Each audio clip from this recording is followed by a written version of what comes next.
In this video, I'm going to react to the most athletic big man in NFL history.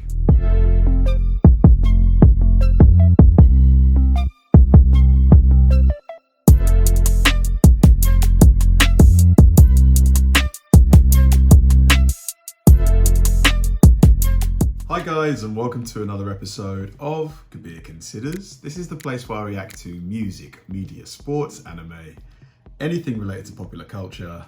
I'll watch it with an open mind and give you my 100% honest reaction to it. And if you could please hit that like button early, I'd really appreciate it. So finally, I'm gonna react to Larry Allen. I mean, this probably is the longest, most recommended or requested person ever. Like ever since I first reacted to the biggest hits in NFL history. And that was probably one of the first videos I ever made on this channel. People were like, Kabir, you've got to check out Larry Allen. This guy was a freak, the freak of freaks. And I think I've seen a bit of footage here and there of just this huge juggernaut just running at a ridiculous speed, you know, just guys trying to tackle him and he's like,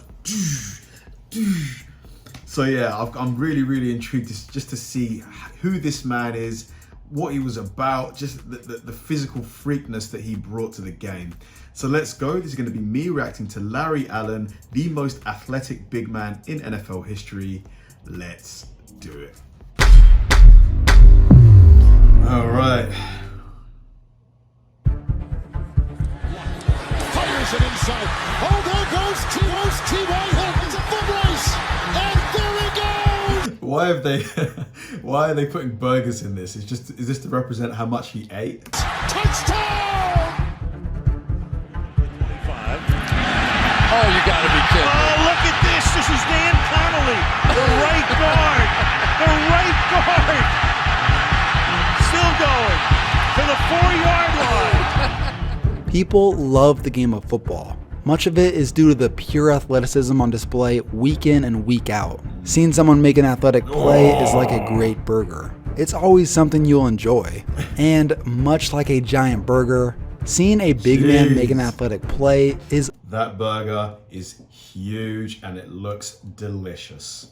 All the more impressive. Meet Larry Allen. Look at this, folks. 6'3", 325 pounds. Good grief. 6'3", 325. 325 at 6'3". I mean, that's a lot of mass. His arms like a sprinter. I'm telling you, that's one of the most impressive athletic feats I have ever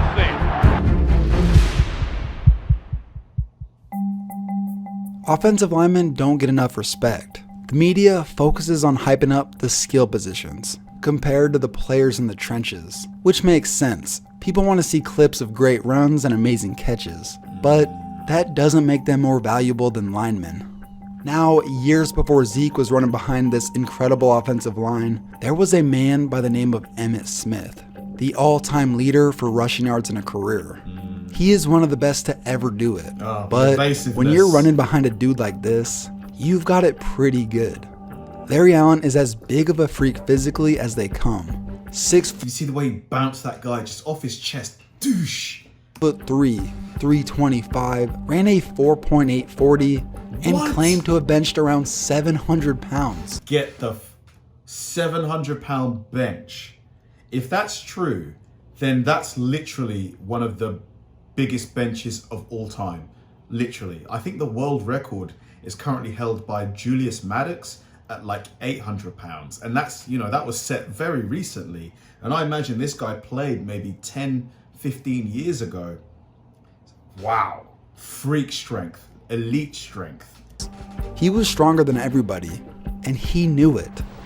The strongest man. So defensive lineman Justin Tuck once told a story about Larry Allen. When he would line up against him in the trenches, Larry Allen would make a train whistle noise announcing to the defense they were running right behind him. Larry Allen would announce to you with a fake train whistle that he was coming straight to where you were going, and then Well, nothing you can do about it. What you gonna do about it? Larry Allen is one of the greatest football players of all time. 6-time All-Pro, 11 Pro Bowls, and a first ballot Hall of Famer. Whether it was throwing defensive linemen like ragdolls or telling them exactly where the ball was going, he dominated on a weekly basis. But there was a single moment during his career that truly stands out. This is one of the most impressive things that I have ever seen. Let's see here. December 19th, 1994. A late season NFC matchup between the Cowboys and the Saints. The Saints are trying to keep their playoff hopes alive, and going against the dominant Cowboys, they need a few things to go their way. Early in the second quarter, they get that chance. The pass was intercepted by Darian Conner, and to describe this man as a player, he stood at 250 pounds. He was known for his speed off the edge with pretty solid sack numbers, and he was in the midst of the best season of his career, but he was not known for picking off the quarterback. In fact, this was his only interception of his entire career. Wow. And he had a serious chance of taking it to the house. Oh, by the way, he's got some wheels. In high school, the dude finished second in the 100 in the state final. And with a rolling start, he's just got to beat Troy Aikman and a couple offensive linemen. So really and truly, it seems like this guy should have no problem heading for the end zone.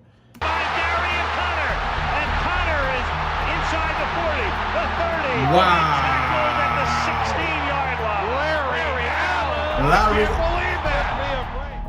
line. Larry Allen, who outweighed Conner by 75 pounds, Damn. didn't let him get away. The Saints are celebrating, and the announcers don't even care. They cannot believe what they just witnessed. You might be thinking, well, Larry Allen had the angle. He could have easily caught him. But on the instant replay, by the time Conner was nearing top speed, Larry Allen was standing flat-footed, just starting to realize what had happened. And him get a running start at it. Look at this, folks. 6'3". Jeez, man, that guy can move for a man of that weight. Find me an Olympic sprinter who weighs 325 pounds. Find me any sprinter that weighs that much. You're looking at probably half that weight. 325 pounds. Crazy. He almost seems like a created player on Madden, someone you'd mess around with and give maxed out stats. A man as big as that, moving that fast, seems impossible. Scary sight. But his journey to the league was as improbable as they come. Growing up in Compton, he almost died from meningitis as a baby. Oh my God. And at the age of 11, Larry's younger brother was getting beat up by the neighbors. So Larry ran over there and tried to help his brother. And when he got over there, the neighbor ended up stabbing Larry Allen multiple times. Oh my God. In the words of the man himself, got me in the head and the shoulder. What was really scary was my mom told me I had to go fight him. And she was gonna take me to find him and we go fight. 3 days it took me to beat this guy. I finally won. Wow. he moved a lot as a kid. He ended up going to 5 different middle schools. To get away from the streets for a year, his mom sent him to live with his grandma in Napa Valley, which to him was a completely different world. On the first day of school, he met a kid by the name of Steve Hatton. After becoming good friends, Steve invited Larry to eat dinner with his family. And after learning about his story, his family told him that if he ever needed a place Larry's just kidding here, but I don't know, this guy looks like he might be in a bit of pain. to stay, they were there for him.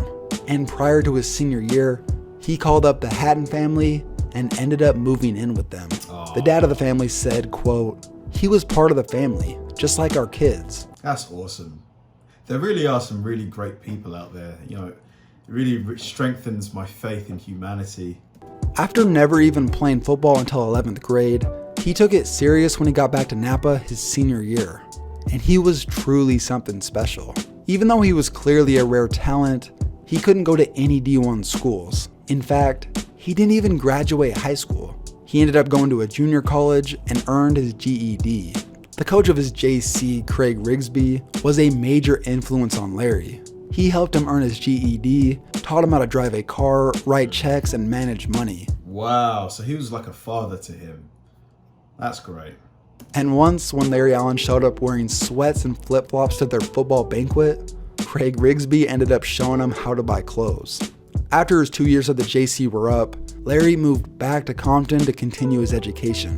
Well, that didn't happen. He never even enrolled. That's when his next mentor came into the picture. Pardon me if I'm pronouncing this name wrong, Frank Scalercio. He was the coach at Sonoma State, and he wanted to help out. He even helped him earn his actual high school diploma through an adult school, and ended up getting him enrolled into Sonoma State. In one of the oddest routes of education, in the coach's words, in August, he graduated from the adult school in the morning. I got his transcripts to Sonoma State that afternoon, Wow. and he was on the practice field. The rest was history. 2 years later, he would be drafted by the Dallas Cowboys. Just looking at the guy, you don't even need to see another person next to him to understand the scale. Just everything is just thick. I mean, the arms just look very, very girthy. Yeah, you wouldn't want him running at you at full speed. That wouldn't end well. Cowboys. A man who needed the most help to get to the NFL would end up helping the Cowboys the most for about a decade. The dude grew up rough and as tough as nails. You probably shouldn't mess with him, even if you're on his own team. If you're a kicker and Larry Allen's blocking for you, you better not miss a field goal. Whoa. What? Are they fighting? Very interesting story and a very big man. I mean, just to see the speed that he was capable of at that size. 325 pounds. I mean, for any, European people watching this, that's about 135, 140 kilograms. Just huge. I mean, I weigh like 85 kilograms, so that's like almost double my weight. It's just, it's an enormous guy, enormous. I mean, yeah. Did he win any championships? Did he win a ring? I'd love to know. He probably did, because I think they said that he played for the Dallas Cowboys, and I know that they were one of the dominant teams of all time, really.